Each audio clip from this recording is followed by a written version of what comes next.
안녕하세요. 일부 치매 이해 1장 치매의 개념과 증상의 건망증과 경도인지 장애에 대해서 알아보도록 하겠습니다. 학습 목표는 다음과 같습니다. 건망증과 치매에서 보이는 기억 감퇴의 차이를 이해하는 것, 경도인지 장애의 개념과 진단 기준을 이해하는 것, 또 임상 양상과 예후 그리고 치료에 대해서 이해하는 것이 이번 시간의 학습 목표가 되겠습니다. 건망증과 기억 감퇴에 대해서 알아보겠습니다. 건망증은 의학적인 의미로는 잊어버리거나 그러니까 기억을 잘 하지 못하는 것이 심한 경우를 말하고 영어로는 암네지아라고 번역을 합니다. 이런 건망증은 외상이라든지 질병, 약물, 노화 등 다양한 원인에 의해서 발생할 수 있습니다. 그런데 우리가 통상적으로 사용하는 건망증이라는 용어는 사실 깜빡한다 이렇게 많이들 표현을 하는데요. 무엇을 가지러 갔는데 내가 여기 왜 왔는지 순간적으로 생각이 안 난다든지 병원 가는 날짜를 깜빡하고 놓쳐서 뒤늦게 가게 된다든지 가스레인지에 불을 켜두었다는 사실을 잊고 사람 이름이나 물건 이름이 바로 떠오르지 않아서 옆 사람한테 물어본다든지 이런 식의 보고를 많이 하게 되고요. 흔히 빨리 생각이 나지 않는다, 깜빡한다 이렇게 표현을 많이 하게 됩니다. 임상적으로 건망증은 주로 젊은 나이에 나타나는 건망증은 주의력이 좀 떨어지거나 아니면 동시에 처리해야 되는 일이 많아서 사소한 것을 놓치는 경우에 많이 발생하게 됩니다. 정상 노화 과정에서도 이러한 건망증이 나타날 수가 있고요. 치매의 전 단계나 초기에서도 이런 건망증이 나타날 수 있습니다. 사람에 따라서는 정상 노화 과정에서 나타나는 건망증을 양성 노화성 건망증이다 이렇게 칭하기도 하고 치매의 전 단계라든지 초기 단계에서 나타나는 건망증은 병적 건망증이다 이렇게 표현하기도 합니다. 건망증이 현상, 지금 현재의 상태를 표현하는 용어라면 기억 감퇴는 기존에 비해서 현재 기억 기능이 저하된 상태, 즉 건망증이 심해진 상태라고 하는 시간적인 개념이 포함이 되어 있습니다. 시간적인 개념이 포함되어 있고요. 병적인 건망증의 특성은 대개 이런 시간의 개념이 포함된 기억 감퇴라는 특성을 보인다라는 측면이 있습니다. 그렇다면 건망증과 치매에서 보이는 기억 장애의 차이를 하나하나 알아보도록 하겠습니다. 건망증은 뇌의 자연적인 노화 현상이라든지 앞에서 말씀드렸던 집중력 저하 또는 업무 과다, 스트레스 등이 원인이 돼서 발생하는 현상입니다. 그에 비해서 치매에서 보이는 기억 장애는 뇌의 질병이나 손상 또는 퇴행성 변화와 관련돼서 나타나는 증상이다. 이렇게 이해를 하시면 됩니다. 건망증의 특징은 주로 사소한 것을 잊는다는 것에 나타나 있고요. 보통 한 가지 일에 집중하고 있을 때 다른 사람이 지나가면서 하는 이야기를 들었는데 그거를 깜빡한다던가 이런 내용들이 많고 또 핸드폰을 놓고 나가다가 아차 하고 다시 되돌아와서 찾으러 간다던가 이런 보고들이 많습니다. 근데 그에 비해서 치매에서 보이는 기억장애의 경우에는 아주 중요한 내용이라든지 1대1로 집중해서 대화를 했고 알아들었던 내용을 잊어버리는 경우들이 있습니다. 그래서 대충 들었던 것을 잊는 경우와 중요하게 잘 숙지했던 내용을 잊어버리는 경우 그렇게 차이가 있다고 보시면 되겠습니다. 또 기억의 정도를 놓고 보면은요, 건망증은 상황을 구성하는 일부의 부분을 잊어버리는 경우입니다. 내지는 좀 세부적인 부분인 거죠.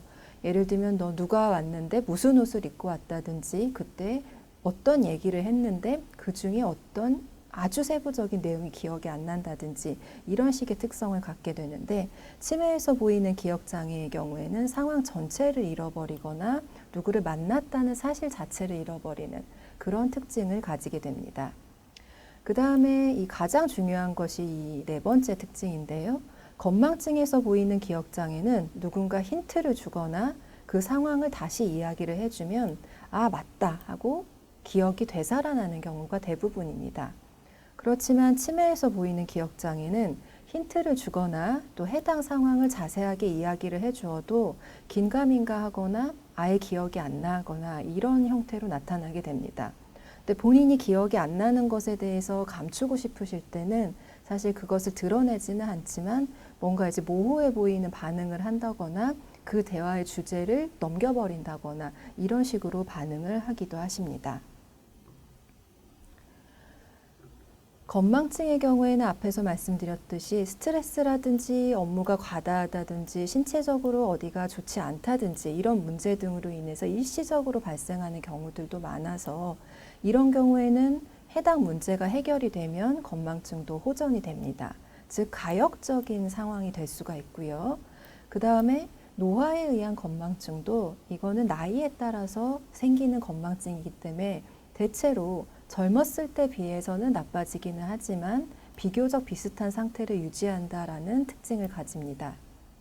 그에 비해서 치매에서 보이는 기억장애의 경우에는 전반적으로 점점 악화되는 경과를 보입니다. 앞에서 기억 감퇴라고 표현을 했었습니다. 시간에 따른 변화가 중요한 부분이죠. 그래서 보통은 치매에서 보이는 기억장애도 처음에는 왼쪽에 속하는 양성 건망증의 특징이 더 많이 보입니다. 그렇지만 시간이 지나면서 점점 병적인 건망증으로 진행을 한다는 특징이 있습니다. 즉 비가역적이고 점차적으로 악화된다라는 특징이 건망증과 치매에서 보이는 기억장애의 가장 큰 차이다 이렇게 볼 수가 있겠습니다. 그 다음에 또 다른 차이는 건망증은 기억 기능만 불편하고 다른 인지 기능, 날짜 감각, 그 다음에 공간 감각, 판단력 이런 부분에는 크게 문제가 없습니다.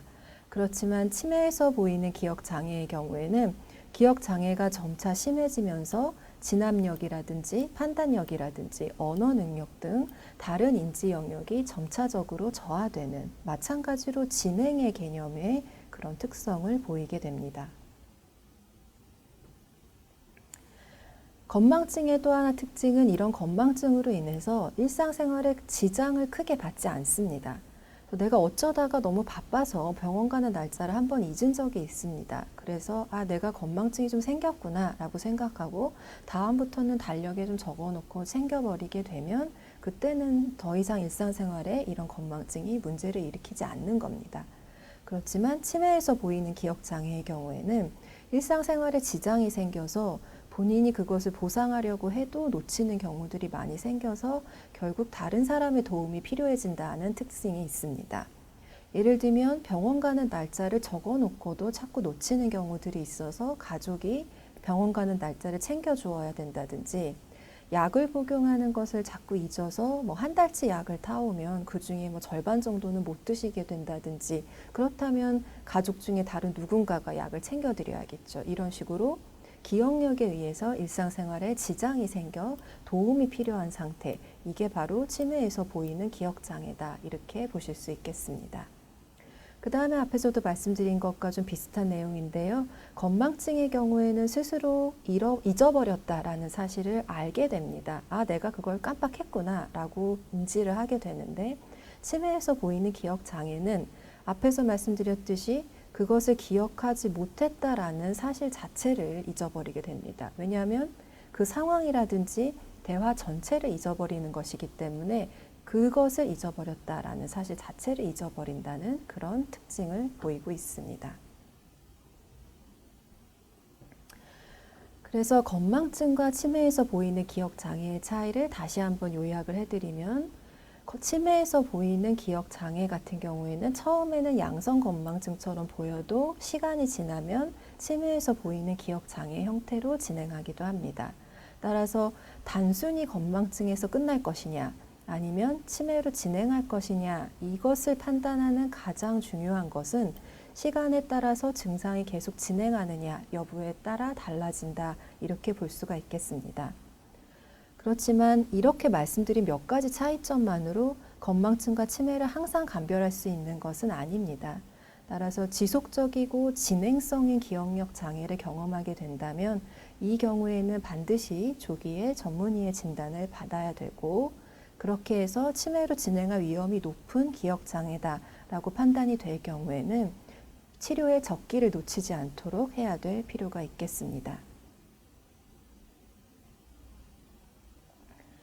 그러면 이러한 건망증이랑 기억 감퇴를 내가 스스로 어떻게 체크를 해볼 수 있겠냐, 이런 의문들도 많이 이제 가지게 되는데요. 가장 대표적으로 저희가 사용하는 설문 중에 하나가 주관적 기억 감퇴 설문이라고 하는 것이 있습니다. 이 설문은 비교적 인터넷이라든지 여러 가지 경로로 쉽게 얻을 수 있는 설문인데요. 주관적 기억 감퇴를 평가하기 위한 설문으로 점수가 높을수록 기억 감퇴에 대한 자각도가 높아집니다. 그래서 총 11가지 문항으로 되어 있는데요. 1, 2, 3번 문항은 전반적 기억 감퇴를 평가하는 점수이고 4번에서 11번까지의 문항은 일상생활의 기억 감퇴를 평가하는 점수입니다. 그래서 이런 설문의 점수가 시간에 따라서 어떻게 변하는지에 따라 기억 감퇴가 진행하는지 여부를 파악할 수 있는 보조적인 도구가 됩니다. 그렇지만 여기서 또 주의할 점은요. 기억 감퇴가 오히려 초창기에 내지는 약간 진행할 때는 내가 기억력이 나빠진다라는 것을 본인이 알게 되는데요. 어느 정도의 심중증도가 지난 상황에서는 오히려 기억 감퇴에 대한 자각도가 낮아집니다. 그래서 경도인지 장애 상태에서는 나의 기억력에 대해서 지속적으로 호소하시던 분이 치매로 접어들고 나서는 나 기억력에 문제가 없다, 이렇게 표현하시는 분들도 상당히 많기 때문에 이런 설문을 100% 믿는 것은 아니고 이러한 설문과 함께 가까운 보호자가 보는 이 환자분의 기억 감퇴의 정보를 같이 보조해서 사용하는 것이 필요하겠습니다. 그래서 이것이 그 주관적 기억 감퇴 설문인데요. 아까 말씀드렸듯이 1번부터 지금 아까 제가 11번이라고 말씀드렸는데 14번까지 되어 있습니다. 그래서 1번부터 3번까지가 이제 전반적인 기억 감퇴에 대한 질문이 되고요. 4번부터 14번까지가 이제 일상적인 생활에서의 기억 감퇴를 물어보는 것입니다. 그래서 1, 2, 3번을 다시 들여다보면은 당신은 기억력에 문제가 있습니까? 라고 물어보고요. 근데 그게 감퇴인지를 알아봐야 되기 때문에 10년 전에 비해서 저하되었는지를 물어보게 됩니다. 그 다음에 또 정상 노화에 따른 감퇴인 경우에는 동년배 사람들에 비해서 거의 비슷하기 때문에 동년의 다른 사람들에 비해서 내가 더 나쁘냐, 나쁘지 않냐라는 판단 역시도 현재의 기억 감퇴 정도가 어느 정도인지를 판단하는 데 있어서 중요하겠습니다. 그 다음에 4번부터 14번까지의 문항들은요. 당신은 기억력 저하로 일상생활에 불편을 느끼는지, 그 다음에 당신은 최근에 일어난 일을 기억하는 것이 어려운지, 아마 치매 강의에서 나타나겠지만 치매에서 나타나는 기억장애는 예전 기억에 문제가 있는 게 아니라 최근 기억에 문제가 생기기 시작합니다. 그렇기 때문에 주관적 기억 감퇴 설문에서도 최근에 일어난 일을 기억하는 것이 어려운가를 더 중요하게 판단을 하게 됩니다.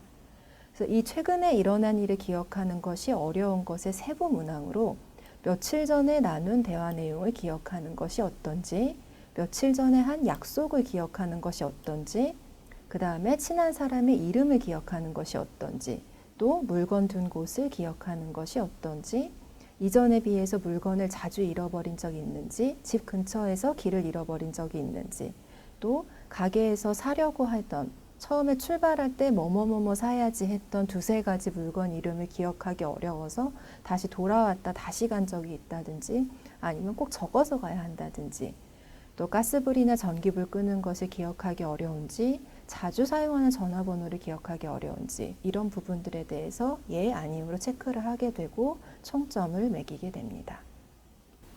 정상 노화와 인지기능 장애에 대해서 말씀드리겠습니다. 앞에서 건망증과 그 다음에 치매에서의 기억장애에 대해서 말씀을 드렸던 거는 결국은 노화와 관련된 인지기능의 저하가 정상범주인지 병적 범주인지 여기에 대한 문제가 중요하기 때문입니다. 그래서 그에 대한 논의가 지속적으로 있었고요. 특히 1950년대 이후로 노화에 따른 인지기능 저하가 다양한 용어로 정의가 되어 왔는데 1999년에 피터슨이라는 사람이 제시한 경도인지장애라는 개념이 임상적으로 중요해지게 되었습니다. 경도인지 장애라는 것은 개념적으로요, 정상 노화와 치매의 중간 단계에 있는 상태를 의미를 합니다. 즉, 현재 상태가 알츠하이머병과 같은 특정 질환이라든지 일반적인 치매 증후군으로 정의하기에는 충분하지 않지만 정상 노화에 비해서는 분명히 인지기능 저하가 있는 상태를 의미를 합니다. 그래서 간단하게 생각하시면 정말 정상 노화와 치매의 딱 중간 단계에 있는 사람들인데요.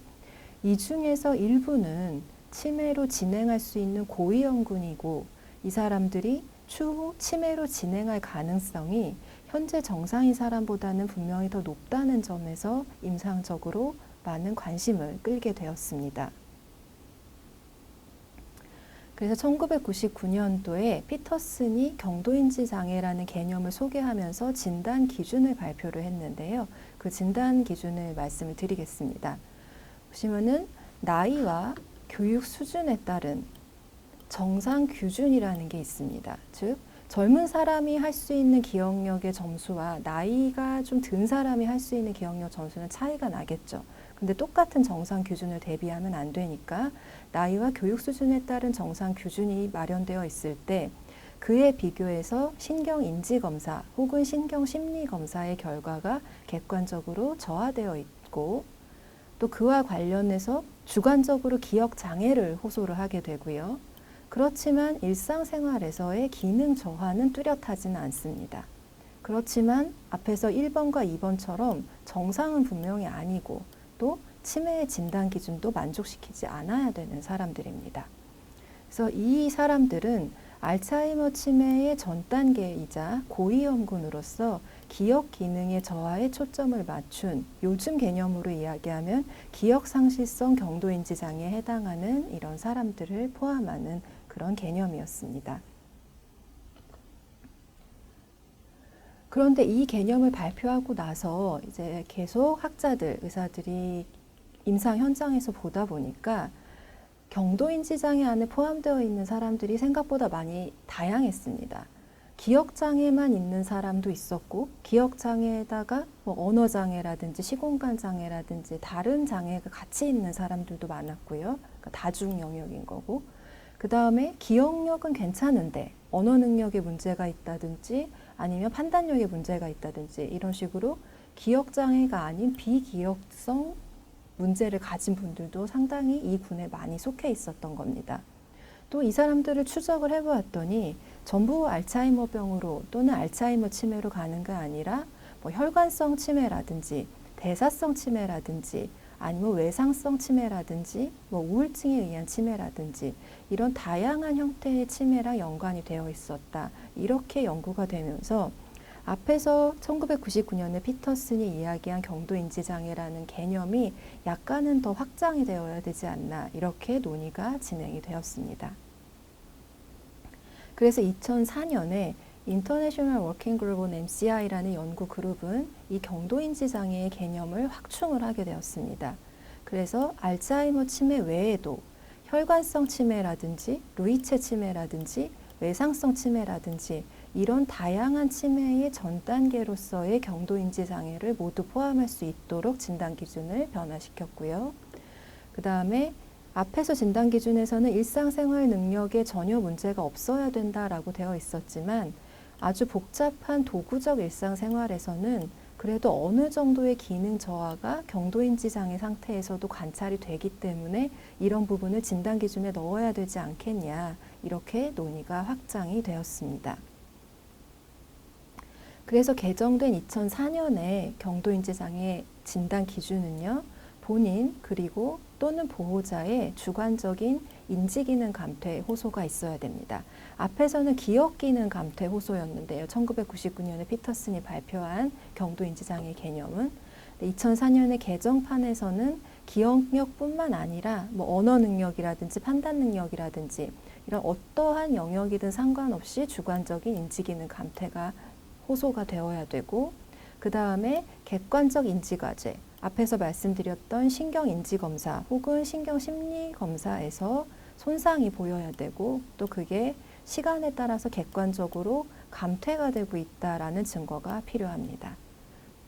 그 다음에 기본적인 일상생활 능력에는 이상이 없지만 도구적인 일상생활 동작에는 경미한 손상이 있을 수 있다라고 해서 기능 장애에 약간의 손상이 있을 수 있다라는 범위를 확장을 하였고요. 마지막으로 치매도 아니고 정상도 아니다라는 개념을 그대로 이제 보존을 하였습니다. 그래서 처음에 1999년에는 피터슨이 기억장애에 좀 더 집중해서 경도인지장애의 개념을 만들었다면 2004년도에는 그 기억장애뿐만 아니라 다양한 인지 영역을 포함하였기 때문에 이 경도인지장애의 분류가 좀 필요하게 되었습니다. 그래서 분류를 어떻게 하게 되냐면요. 다시 한번 진단 경로를 좀 더 말씀을 드리면 인지 영역에 장애가 있다라고 본인 또는 보호자가 보고를 하고 의사가 보기에 분명히 장애가 있다라고 판단을 합니다. 그리고 정상이 아닌 게 확실하고 그 다음에 치매도 아닌 게 확실하다. 시간에 따른 인지 감퇴의 증거가 있고 일상생활에는 대체로 문제가 없고 아주 복잡한 도구적인 일상생활에서만 좀 저하가 있다라고 판단을 한다면 일단 큰 진단으로는 경도인지 장애다 이렇게 진단이 가능합니다. 그러면 그 다음 단계가 어떻게 되냐? 그러면 기억 기능에 문제가 있는가라고 물어봤을 때 기억 기능에 문제가 있으면 기억상실성 경도인지 장애가 되는 것이고요. 기억력에만 문제가 있으면 그냥 기억상실성 단일 영역 경도인지 장애가 되는 거고 기억력 외에도 뭐 집중력이라든지 공간 감각이라든지 언어 능력 등 다른 인지 영역에서도 문제가 같이 있다면 기억 상실성이 돼 다중 영역의 경도인지 장애다 이렇게 진단을 하게 됩니다. 이 분류는 왜 중요하냐면 뒤에서 제가 경도인지 장애의 예후에 대해서 말씀을 드릴 텐데요. 그 예후에 있어서 이 유형이 영향을 미치기 때문에 소개를 드리는 개념이다 이렇게 보시면 되겠습니다. 기억력에 문제가 없다라고 이제 판단이 되는 경우라면요. 그러면 기억력이 아닌 다른 인지 영역 중에 한 가지 영역에만 문제가 있을 때는 비기억상실성 단일 영역 경도인지 장애가 되는 거고요. 기억 영역에는 문제가 없지만 다른 인지 영역 중에서 2개 이상에서 문제가 생길 경우에는 다중 영역형 비기억상실성 경도인지 장애다. 이렇게 분류를 하게 됩니다. 그래서 경도인지 장애를 크게 분류하면 보통 이제 4가지 분류가 되는 겁니다. 기억상실성 단일 영역이냐, 기억상실성 다중 영역이냐, 비기억상실성 단일 영역이냐, 비기억상실성 다중 영역이냐 이렇게 이야기를 하게 되고요. 그것을 또 다시 한번 크게 묶어서 분류를 하면 기억상실성이냐 아니면 비기억상실성이냐 이렇게 나눌 수도 있고 아니면 단일 영역형이냐 다중 영역형이냐 그러니까 한 인지 영역만 문제이냐 여러 가지 인지 영역의 문제이냐 이렇게 나눌 수도 있습니다. 자, 그러면 진단 방법에 대해서 조금 더 자세하게 소개를 드리도록 하겠습니다. 진단 기준별 진단 방법을 말씀드리면 좀 더 이해가 쉬우실 건데요. 첫 번째로 본인 그리고 혹은 보호자가 주관적인 인지기능 감퇴를 호소하는 경우입니다. 이때 본인의 인지감퇴 호소만으로는 주관적 인지감퇴를 정의하지 않습니다. 본인이 호소하는 기억 감퇴의 증거와 보호자의 정보 제공을 의사가 듣고 아, 이분은 나이에 비해서 분명히 문제가 있다라고 판단하는 경우에는 주관적인 인지기능 감퇴를 정의를 하게 됩니다. 그래서 이런 인지 저하의 증거를 수집하기 위해서 병력 청취를 포함한 임상평가가 체계적으로 이루어지는 것이 이 진단 적용에 필요합니다. 그 다음에 객관적 인지과제에서의 손상 혹은 시간에 따른 객관적 인지과제에서의 감퇴 증거가 필요한데요. 앞에서 말씀드렸듯이 이것을 입증하기 위해서는 표준화된 신경인지검사 혹은 신경심리검사라고 하는 검사가 필요합니다. 이 검사는 보통 세라드 신경심리검사라든지 SNSB 신경심리검사라고들 많이 알려져 있는데요. 이 검사 안에는 기억 기능, 언어 기능, 시공간 기능, 주의 집중 기능, 판단력 실행 기능 등 아주 다양한 인지 영역별로 해당하는 신경심리 검사들이 포함이 되어 있기 때문에 이 신경심리 검사 총집을 하게 되면 어느 인지 영역에 문제가 있는지 또 어느 인지 영역이 가장 문제가 심한지 이런 것들을 나이와 그 다음에 성별과 학력에 대한 정상 기준 대비 어느 정도 떨어져 있는지를 확인을 하게 됩니다. 그래서 일반적으로는요, 정상 기준 대비해서 마이너스 1.5 표준 편차 미만으로 수행이 저하되어 있을 때 우리가 객관적 인지 과제에서의 손상이 있다, 이렇게 정의를 하게 됩니다. 기본적 일상생활 동작에는 이상이 없고 도구적 일상생활 동작에는 경미한 손상이 있을 수 있다라는 이 진단 기준은 저희가 어떻게 평가를 하게 되냐면요. 임상평가에서 기본적인 일상생활 동작과 도구적 일상생활 동작에서의 기능 수행 정도를 직접 물어봐서 평가를 하기도 하고요.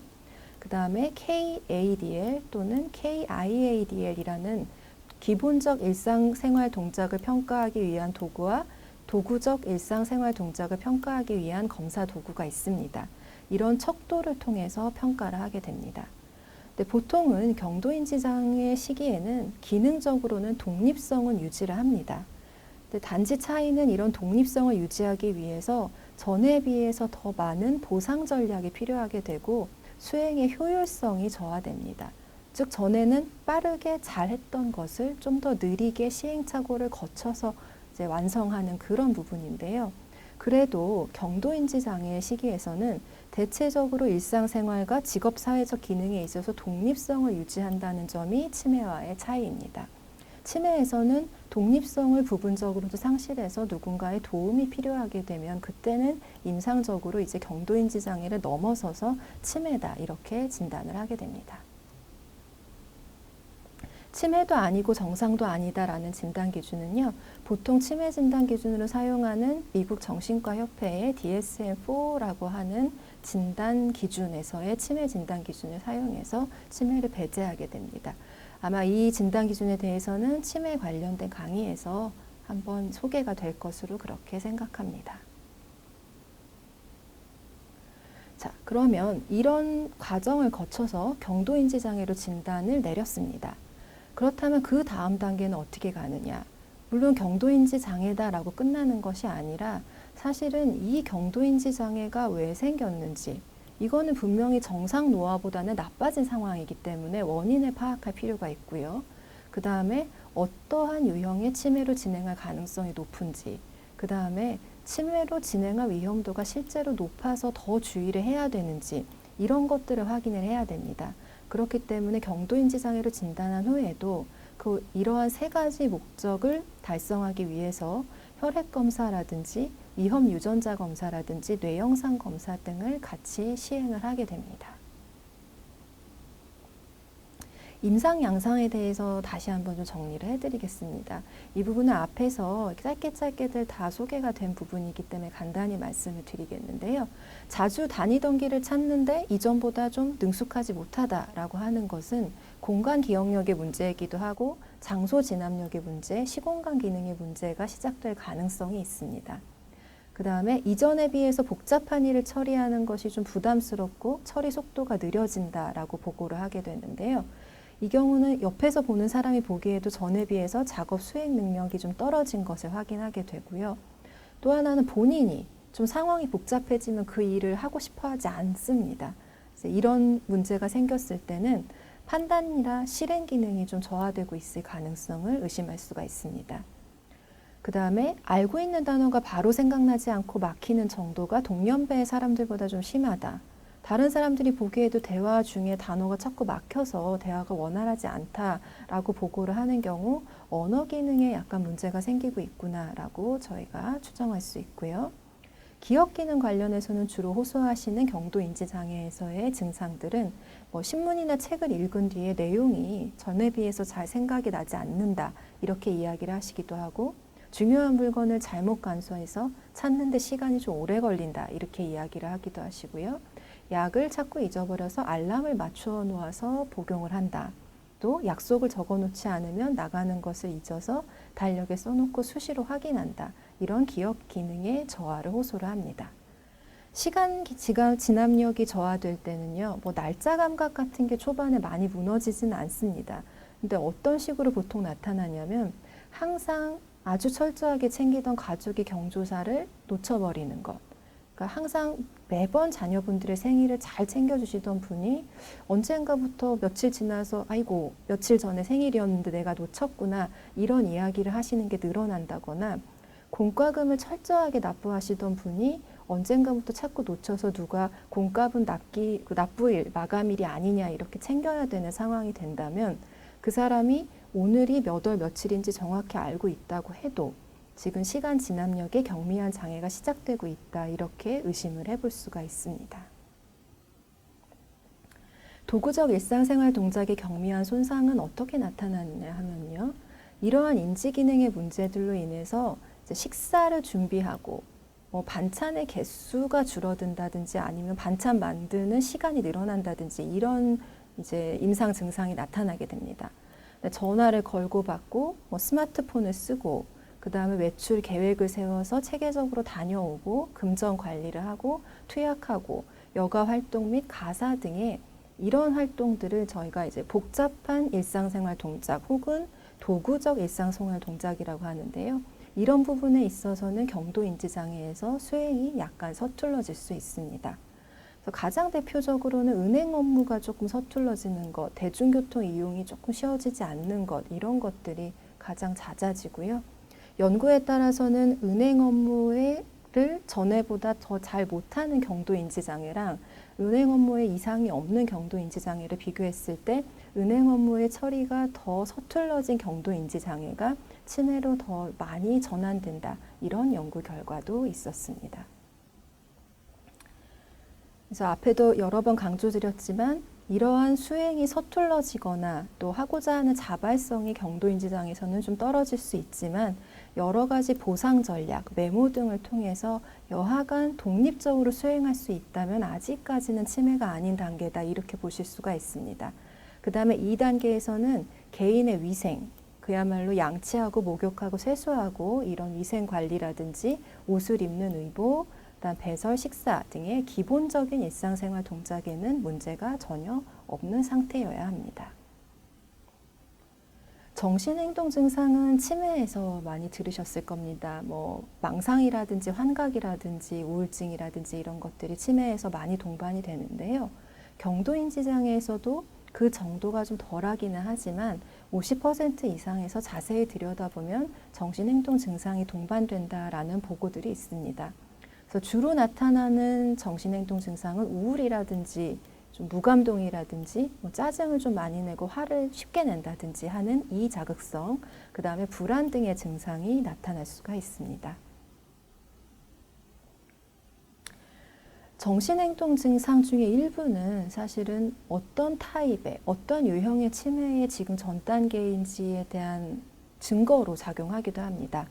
전측두엽 치매의 전 단계에서 나타나는 경도인지장애에서는요, 감정 조절이 잘 안 되고 어떤 충동성이 잘 조절이 안 되고 행동 문제가 생기는 것들이 경도인지 장애에서도 현저하게 나타납니다. 그 다음에 루이체 치매의 전 단계에서는 파킨슨 증후군과 같은 운동 증상도 나타나지만 가장 흔하게 보이는 게 이제 환시, 그 다음에 렘 수면 행동 장애라고 하는 것들이 루이체 치매의 전 단계에 나타나는 경도인지 장애에서도 흔하게 나타나게 됩니다.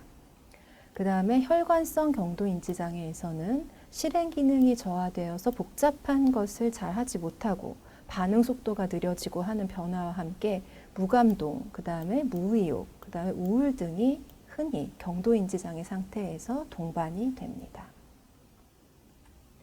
운동 증상 같은 경우에는 경도인지 장애 상태에서는 사실은 아까 루이체 치매의 전 단계를 제외하고는 그렇게 크게 드러나지는 않는 편이지만 걷는 속도라든지 그 다음에 보행의 변이성 이런 것들에 약간의 변화가 있다고 합니다. 그래서 운동장애가 동반된 경우에는 치매로 진행할 가능성이 높다라는 연구가 좀 많고 주로 이제 보행 속도와 같은 내지는 보행의 안정성과 같은 보행 증상이 요즘에 이런 경도인지 장애 연구에 있어서 주된 초점이다. 이렇게 이해를 하시면 되겠습니다.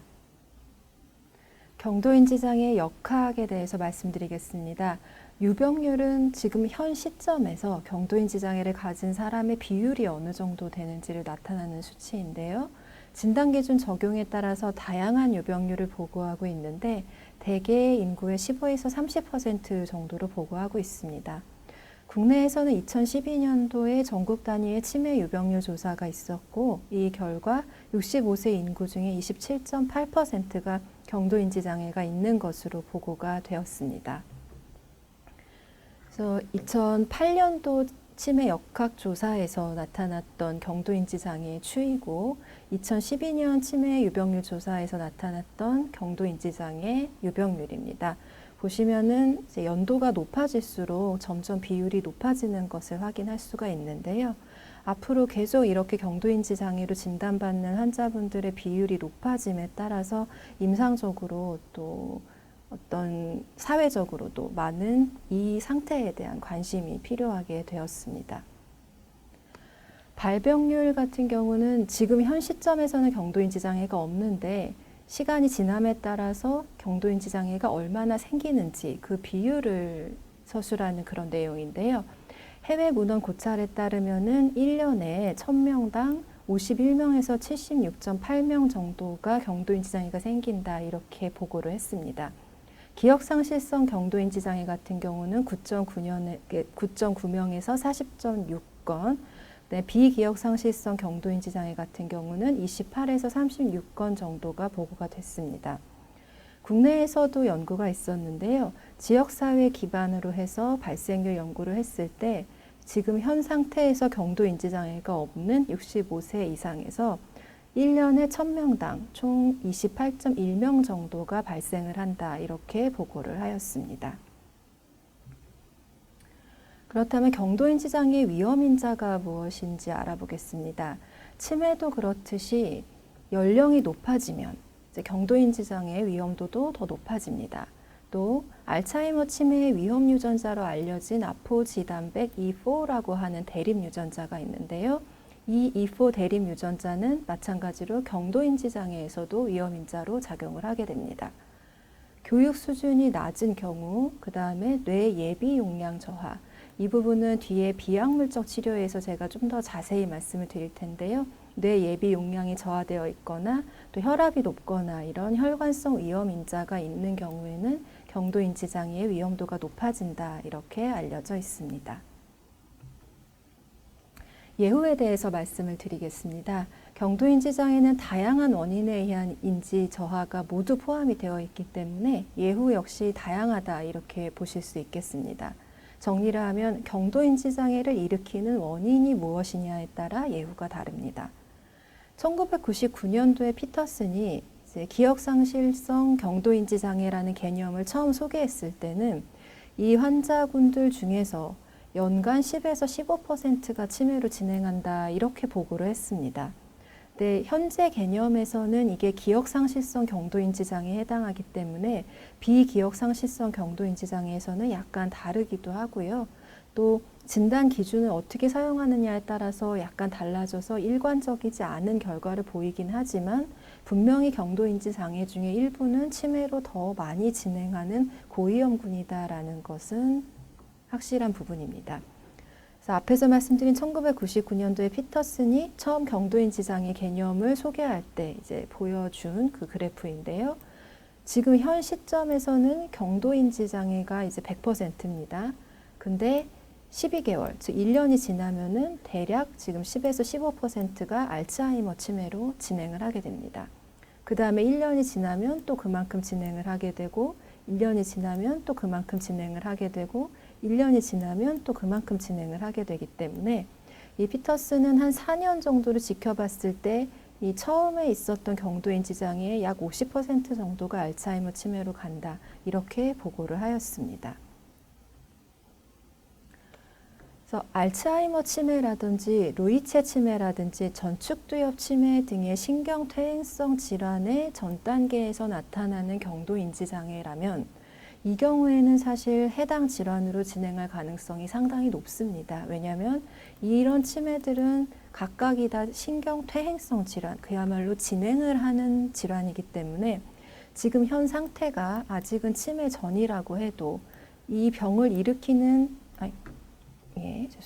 이 병을 일으키는 병리 자체가 이렇게 진행을 하기 때문에 결과적으로는 현재 경도인지 장애여도 어느 시점이 지나면은 치매로 악화될 수 있다. 이렇게 이해를 하시면 되겠습니다. 그렇지만 비타민 결핍이라든지 갑상선 호르몬 이상 이런 문제로 인해서 경도인지 장애가 생기는 경우라면 그 비타민을 다시 채워주거나 갑상선 호르몬의 문제를 교정을 해주면, 즉 내과적 문제가 해결되면 정상으로 호전될 가능성도 상당히 높습니다. 또 경막하 출혈이라고 하는 이제 뇌출혈 같은 경우도 그 경막하 출혈의 치료가 제대로 이루어지게 되면 또 경도인지 장애에서 정상으로 호전될 가능성이 있습니다. 우울증의 경우도 마찬가지입니다. 우울증에 의한 경도인지 장애의 경우에는 우울증이 호전되면 정상으로 돌아올 가능성이 높습니다. 그렇지만 이건 100%는 아닌 것이 앞에서 말씀드렸던 신경퇴행성 치매들의 초기 단계의 우울증이 나타나는 경우라면 그 우울증이 좋아지고 나서 우울증은 좋아졌지만 기억감퇴랑 인지감퇴는 지속되기 때문에 우울증과 별도의 치매가 같이 있는 경우라서 그때는 또 호전이 되지 않을 수도 있습니다. 그래서 결과적으로 정리를 하면 경도인지장애 진단을 받았다고 해서 모두 치매로 진행하는 것은 아니고 가역성인 원인을 가진 경도인지장애 같은 경우는 그 원인을 해결하면 다시 정상으로 돌아오기도 한다. 이렇게 이해를 하시면 되겠습니다. 실제 국내의 지역사회 연구에서도요. 경도인지장애의 18.2% 정도가 1년이 지나면 경도인지장애에서 다시 정상 노화로, 즉 정상으로 호전된다 이렇게 보고하기도 하였고요. 최근에 일본에서도 유사한 보고가 있어서 경도인지장애 진단을 받았다고 해서 모두 다 너무 비관적으로 생각할 필요는 없다 이런 연구 결과를 발표를 하였습니다.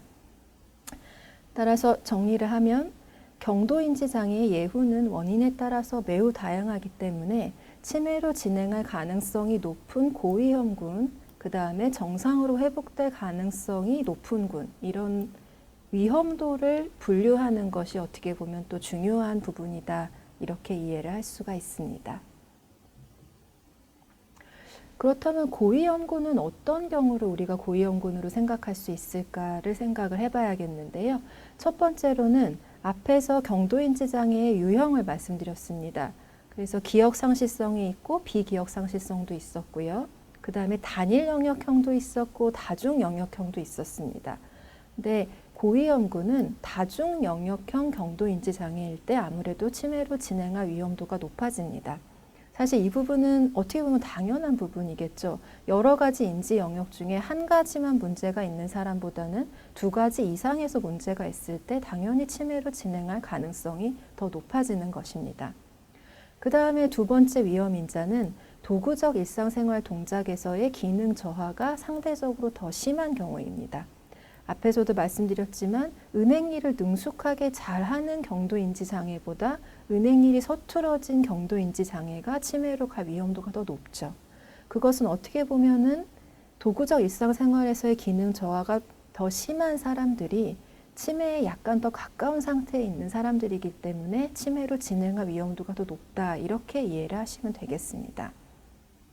그 다음에 앞에서 경도인지 장애 진단을 내린 다음에는 이게 어떤 유형에 의한 경도인지 장애인지 또 얼마나 치매로 갈 위험도가 높은지를 알기 위해서 위험 유전자 검사라든지 혈액 검사라든지 영상 검사를 한다고 말씀을 드렸는데요. 이런 영상 검사들에서 치매의 각 유형별 특성에 가까운 소견이 관찰이 된다면 현재는 치매가 아닌 상태지만 추후에 그 치매로 진행할 위험도가 높다 이렇게 볼 수 있겠습니다. 그 대표적인 소견들은 각각의 치매에서도 나오겠지만 알츠하이머 치매 같은 경우는 기억력을 관장하는 해마라고 하는 구조물이 위축이 현저하게 보인다거나 아니면 혈관성 치매 같은 경우는 뇌경색이나 뇌출혈 소견이 있거나 대뇌 백질 고강도 신호라고 해서 소혈관 병변이 막혀 있는 병변이 많이 보이거나 전축두엽 치매 같은 경우는 전두엽이나 측두엽이 분명히 많이 줄어들어 있거나 이런 소견이 보인다면 이 타입의 치매로 진행할 가능성이 높겠구나 이렇게 생각을 할 수 있습니다. 그 다음에 펫이라고 하는 기능적 뇌영상이나 알츠하이머 치매 관련해서 아밀로이드 펫이라고 하는 분자 뇌영상 같은 경우에서 또 각 치매의 특징적인 소견이 관찰될 때 치매로 진행할 위험도가 높다 이렇게 말씀을 드릴 수가 있겠습니다. 그 다음에 치매의 원인 유전자가 발견이 되거나 혹은 위험 유전자가 확인이 될 경우에도 치매로 진행할 위험도가 높다 이렇게 판단을 할 수가 있습니다. 자, 그래서 앞에서 말씀드렸듯이 이렇게 3, 4, 5번 같은 경우, 그러니까 뇌 자기 공명 영상, 그 다음에 펫, 뭐 위험 유전자나 원인 유전자 이런 것이 있을 경우에는 현재 상태가 경도 인지 장애라도 그 원인이 되는 질환이 파악이 되는 거고, 그 질환이 대체로 다 신경 퇴행성 질환이기 때문에 추후 치매로 진행할 가능성이 높습니다. 그래서 그런 의미에서 이런 3, 4, 5번에 해당하는 이런 위험 인자들을 생물학적 표지자다라고 저희가 이야기를 하기도 합니다. 그래서 이런 생물학적 표지자가 양성으로 나오는 경우에는 치매로 진행할 가능성이 높은 거고요. 그 다음에 앞에서 다중영역형 경도인지장애가 치매로 진행할 위험도가 높듯이 마찬가지로 역으로 생각하면 다중영역형 경도인지장애는 정상으로 회복될 가능성이 낮습니다. 따라서 경도인지장애에 있어서 가장 핵심적이고 중요한 부분이고 어떻게 보면 오늘 제 강의의 가장 주된 메시지는 결국 이 상태에서는 치매로의 진행 여부를 파악하고 만약에 위험도가 높다면 조기 개입을 해야 되기 때문에 경도인지장애로 진단을 받은 후에는 정기적인 진료, 그 다음에 주기적으로 인지기능이 어떻게 변화하고 있는지 신경인지검사를 받는 것이 경과에 대한 파악에 도움이 될 수 있습니다.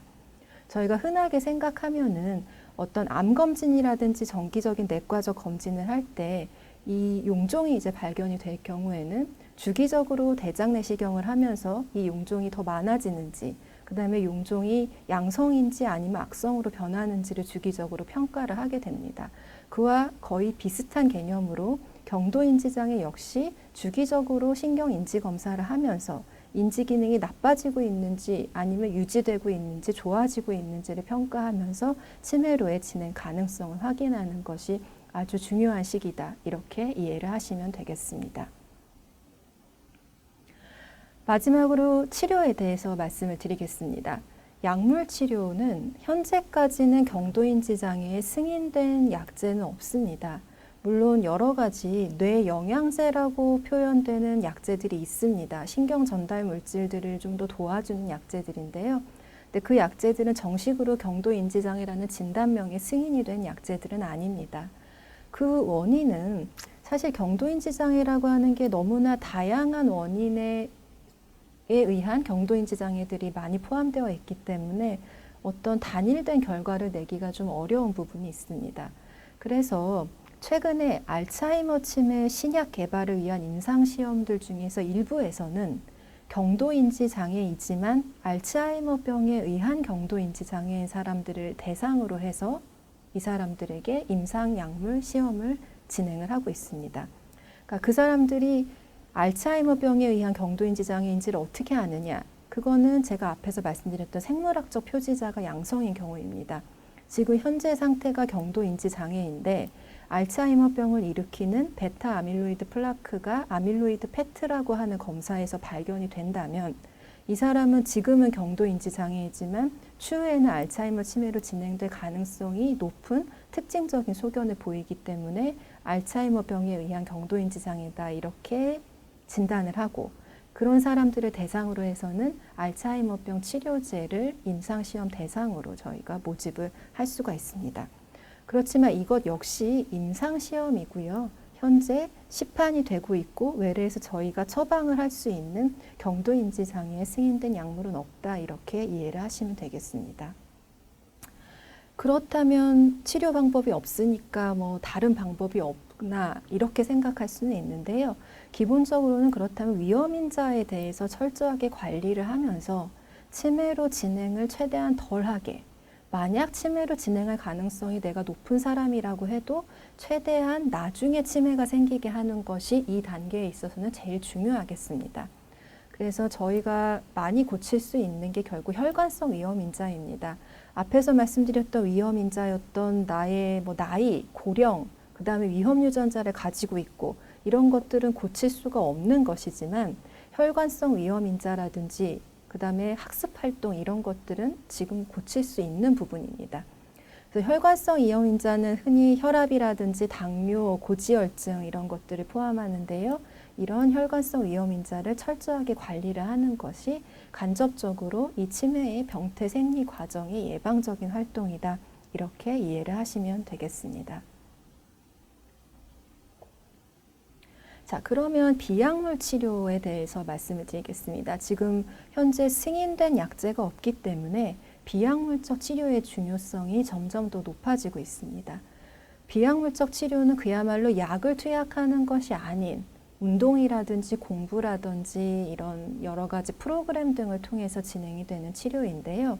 기전적으로는 두 가지 기전에 작용을 합니다. 첫 번째로는 뇌의 예비 용량을 높여서 뇌 자체의 구조적인 기능을 유지하는 기전입니다.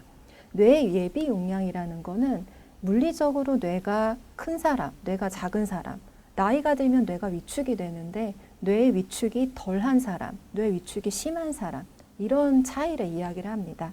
당연히 뇌 위축이 덜 된 사람은 뇌의 예비 용량이 높기 때문에 치매에 좀 더 보호적이겠죠. 그런데 비약물적 치료 중에 일부는 이런 뇌의 예비 용량을 높여주기 때문에 치매에 예방적으로 작용을 하게 됩니다. 그 다음에 인지 예비 용량이라고 하는 게 있습니다. 앞에서 치매의 경도인지 장애의 위험 인자 중에서 제가 낮은 인지 예비 용량이라는 말씀을 드렸는데요. 이 인지 예비 용량을 비약물 치료를 통해서 높이게 된다면은 뇌의 병리적인 문제, 즉 치매를 일으키는 문제가 생기더라도 인지 기능이 유지가 될 수가 있습니다. 그러면 구체적으로 어떤 활동들인지를 말씀을 드리겠습니다. 가장 흔히들 아시는 거지만 그만큼 또 중요한 부분들이 규칙적인 운동입니다. 어느 정도의 운동, 또 어떤 종류의 운동을 해야 좋은지에 대해서는 다양한 연구들이 나오고 있는데요. 주로 주 3회, 최소 30분 이상의 걷기 정도를 권하고 있는데 이런 규칙적인 운동을 하는 사람들은 그 해당 운동을 하지 않는 사람들에 비해서 뇌가 덜 줄어든다라는 보고가 아주 여러 가지 연구에서 일관되게 나오고 있습니다. 그렇다면 이런 규칙적인 운동은 결국 뇌 예비 용량을 높이게 되는 쪽으로 작용을 하는 거죠. 그래서 치매로의 진행에 보호적으로 작용을 하게 됩니다. 그 다음에 인지 훈련이 있습니다. 이것은 여러 가지 기억력, 집중력, 판단력 이런 인지 영역들을 실제로 좋아지게 하는 훈련 프로그램들인데요. 이런 프로그램들을 국내외 여러 가지 연구에서 경도인지 장애를 대상으로 했을 때 실제로 기억 기능이 좋아지고 전체적인 인지 기능 향상에 효과가 있다라고 보고하고 있습니다. 이러한 인지 훈련들은 앞에서 말씀드렸던 인지 예비 용량도 높이고 뇌 예비 용량에도 영향을 줍니다. 인지 예비 용량은 다시 한번 설명을 드리면요. 뇌에 있어서 어떤 병리적인 문제가 생겼을 때 알츠하이머 치매 같은 경우는 베타 아밀로이드 플라크라는 게 딱 쌓여가지고 뇌세포가 파괴가 되고 손상이 일어날 때 다른 회로로 뇌세포 간의 다른 회로를 새로 만들어가지고 원래 하던 인지 기능을 유지할 수 있는 그런 보상적인 능력이 어느 정도 나한테 있느냐 하는 게 뇌의 예비 용량입니다. 그래서 뇌의 예비 용량이 큰 사람들은 아무리 그 문제가 되는 베타 아밀로이드 플라크가 많이 생겨도 어느 정도까지는 계속 뇌가 그 인지 기능을 보상을 하게 됩니다. 근데 그런 뇌의 인지 예비 용량을 높이는 방법 중에 하나가 이런 인지 훈련이다. 이렇게 이해를 하시면 이 인지 훈련이 결국 치매에 보호적일 수밖에 없는 그 기전을 이해하실 수 있을 겁니다. 그 다음에 또 재미있는 것은 이런 인지 훈련을 하는 것이 실제적으로 뇌 안에서 뇌세포에 도움이 되는 여러 가지 인자들을 더 많이 발생하게 한다고 합니다. 가장 흔한 게 이제 BDNF라고 하는 물질이 있는데요. 내가 단지 공부를 열심히 했을 뿐인데, 운동을 열심히 했을 뿐인데 그 뇌세포의 보호적인 BDNF라고 하는 여러 그런 물질들이 더 많이 생성됨으로 인해서 치매에 있어서 더 보호적인 그런 작용을 하게 됩니다. 그래서 이러한 직접적인 인지 훈련이나 내지는 운동 외에도 이제 꾸준히 본인이 하는 학습 활동, 외국어를 공부한다든지 새로운 악기를 배운다든지 아니면 새로운 무언가에 도전하는 활동들, 그 다음에 사회활동, 활발한 대인관계 등이 도움이 된다고 알려져 있습니다. 최근에 또 우리나라에서 나온 연구 중에 하나는요. 어떤 하나의 마을에서 소위 말하면 마당발, 발이 넓고 사람들과의 관계가 교류가 활발한 사람들이 그렇지 않은 사람에 비해서 인지 기능이 더 좋다라는 보고도 된 바가 있어서 이런 학습 활동, 사회 활동, 신체 활동 이런 부분들이 결국 경도인지 장애의 치료에 도움이 된다. 이렇게 이해를 하시면 되겠습니다.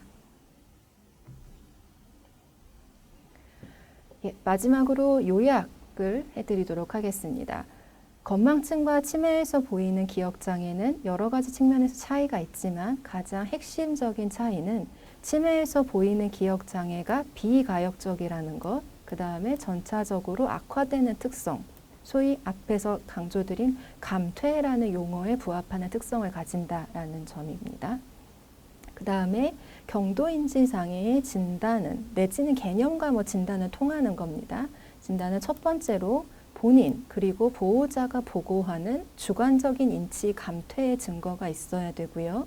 두 번째는 연령이나 성별, 학력 대비 정상 수준에 비해서 내가 객관적인 인지과제, 신경심리검사라든지 신경인지검사 등에 있어서 저하소견이 있어야 됩니다. 즉 생활에서의 인지감퇴의 증거가 있어야 되고 검사에서의 인지감퇴의 증거가 있어야 됩니다. 그 다음에 세 번째로 일상생활에서 기능 저하가 크게 문제는 없고 독립적으로 할 수는 있지만 이전에 비해서 복잡한 도구적인 일상생활 동작에는 경미한 장애가 있을 수도 있다. 네 번째는 그렇지만 아직은 독립성을 손상받지 않는 치매는 아닌 상태다. 이런 네 가지의 기준을 만족할 때 경도인지 장애다. 이렇게 이해를 하시면 되겠습니다.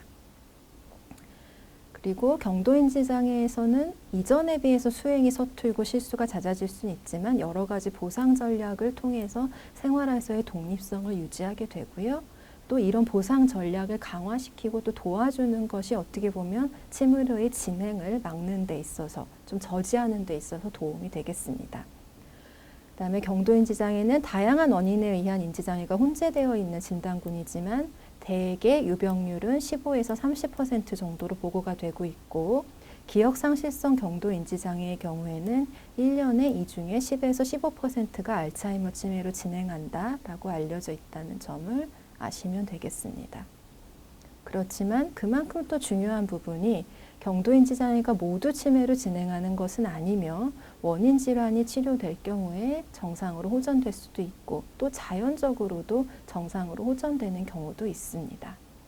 또 경도인지 장애의 임상적인 중요성은 오늘 여러 번 제가 강조를 드렸지만 치매로 진행할 고위험군을 선별해서 적극적으로 치매의 진행을 저지시키고 예방하고 미리 개입을 하는 것에 있다. 이렇게 이해를 하시면 되겠습니다.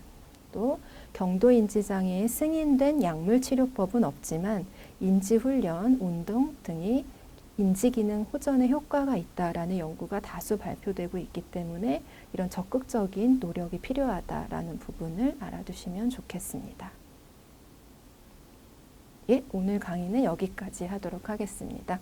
경청해 주셔서 감사합니다.